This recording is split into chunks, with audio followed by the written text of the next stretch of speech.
Buying a home can be extremely stressful. And the reason why is because we don't buy a home every 10 days, we buy one every 10 years on average. And so, whether you've purchased 2 or 3 homes in the past or you've never even tried to buy a home before, it's important to know where you stand along the way.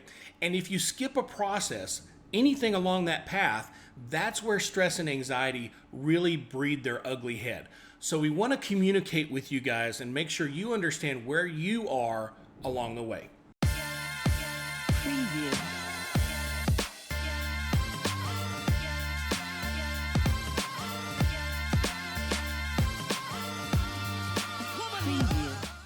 To begin your journey, you're going to have to know where you want to live.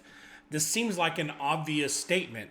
Of course I know where I want to live. But what we find, people who have not lived in the DFW Metroplex don't understand how vast it is. If your work is moving you here and they say, well, we're moving you to Dallas, that's just a statement. To know where you're actually going to be working and where you want to live are so vital.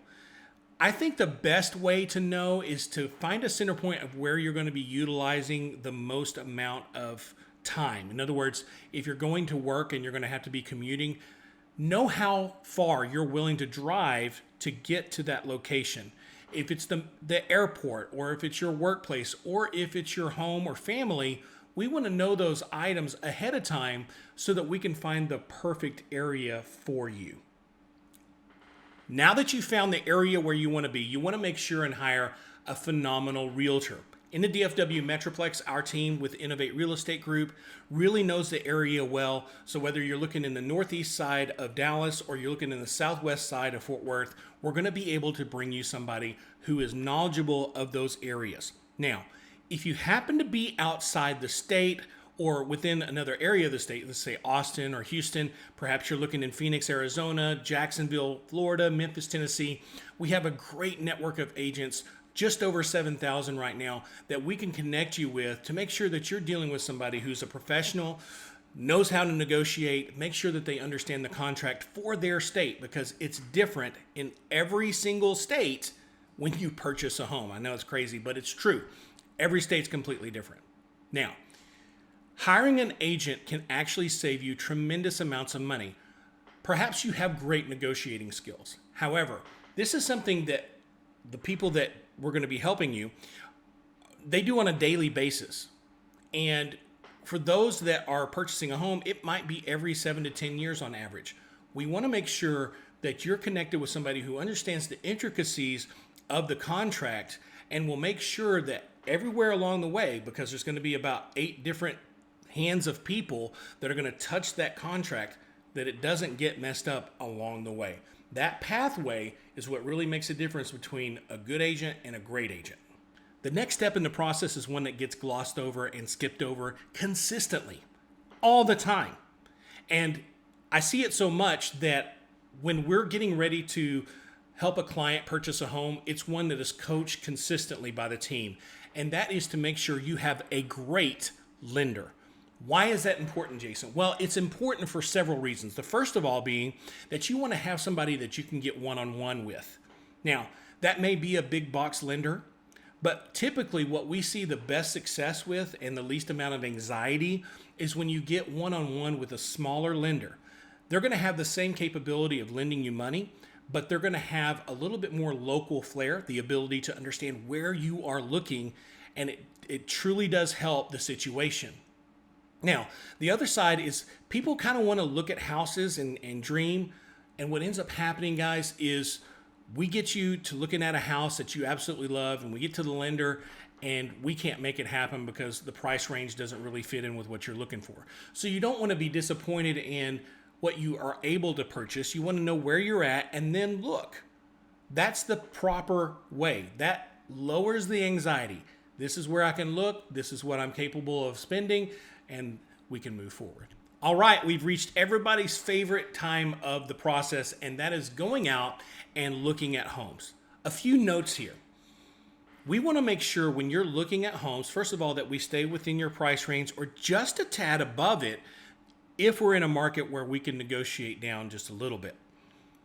On top of that, we want to make sure as you're looking through the home, you understand there's no such thing as the perfect home. There's the perfect home for you. So when we're looking, we want to make sure and say, hey, is this something that is a deal breaker for you? And you want to make note of it. Now, our team gives a binder that's actually going to let you make notes for each of the homes that you look at. So it's one of those things where we really just want you to understand, hey, this is a 9 or a 10 home, this is a 6 home. And when you go back and look, you can say, okay, this was really important to me. So what we're really talking about is a process of elimination, not necessarily finding the perfect home. When we go out and try to find the perfect home, that's typically when we have disappointment and ultimately can lead to you actually not finding a home at all because you're so disappointed that you didn't find the perfect one. Now that you found the home that you're going to make an offer on, we're going to begin the negotiation process. Now, this is where inexperienced realtors consistently drop the ball for their clients. And the reason why is there's so many landmines along the way that if you don't understand where the sellers are and where the buyers are as an agent, you can't find common ground. Understand what I'm saying. I didn't say middle ground because that's the problem with a lot of agents too. They're like, well, we'll just split the difference. We're not talking about splitting the difference. We're talking about finding common ground. And common ground can be on the 20% or the 80% or even the 120% of the buying asking price. We want to make sure that you are happy with the deal that you are going to get, and we want to make sure that the sellers are willing to accept whatever that price is. And we don't want to pay any more, and we're probably not going to get to pay any less, right? So finding common ground is absolutely important in the negotiation process, and that's going to lead all the way to our next step. Now that we have an executed contract, there's 2 items that are going to be due typically in your contract on a residential purchase. The first is going to be the earnest money, or what might be known to you as a deposit amount. It's typically about 1% of the purchase price of the home that you've negotiated, and that's going to go directly into an escrow account. The other item is going to be the option money. The option money is the ability for us to walk away during a certain amount of time with no excuses. In other words, we just say, you know what, we changed our minds, or there was something wrong with the house, it didn't work out. That's the option to walk away. It's typically a lot less money, and the time frame can be anywhere from 5 to 10 days on a residential, but they can be less or they can be more depending on how we negotiate the contract itself. All right, we want to make sure that during that option period, we're inspecting the home, making sure there's nothing in there that is a red flag for you. And if there's anything in there that needs to be fixed or changed, we can negotiate again, go back to the sellers and say, look, if you do this, then we'll continue with the contract. Okay? So those 2 items, those 2 monetary items are going to be due within 3 days of the executed contract date. Now, once option is over, that's when we're going to go into pending contract. And at that point, we're going to work with the lender to get you just a little bit further down the road.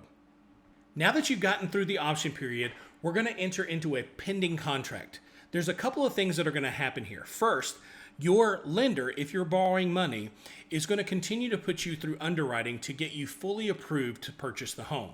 Now, if for any reason you are not fully approved, we will typically give 14 to 21 days, depending on the situation, to allow the lender to get you fully approved. If you aren't, we do have the ability, if the lender says, no, we can't get you approved, to walk away as long as it's within that time frame.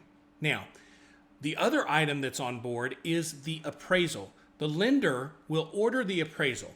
If the appraisal comes back less than what the agreed amount is for the home, then that is another option for you to walk away in the contract.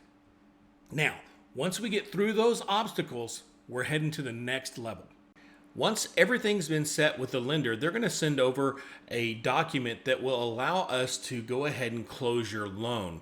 So the title company will be notified, and typically about a week before your closing, our team will reach out and make sure that we get a good time for you guys to close. Then we're going to meet up there and we're going to go through a little bit of paperwork. It can be more if you're borrowing money, less if you're paying cash, but whatever the case may be, this is going to be the point where you're going to sign and we're going to wait. Sometimes it can take a couple of hours, sometimes it can take overnight for us to get funded on the loan or the property, And at that point, you are new homeowners.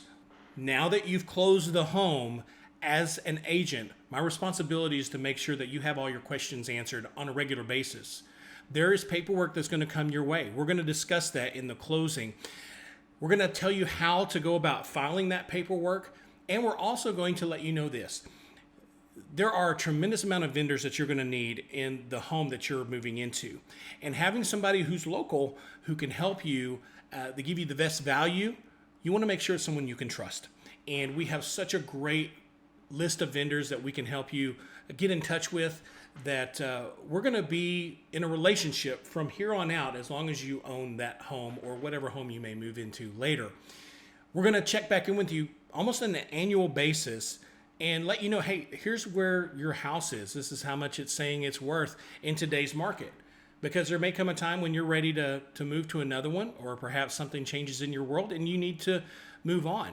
And that's where, after the sale, we're going to continue to follow up with you.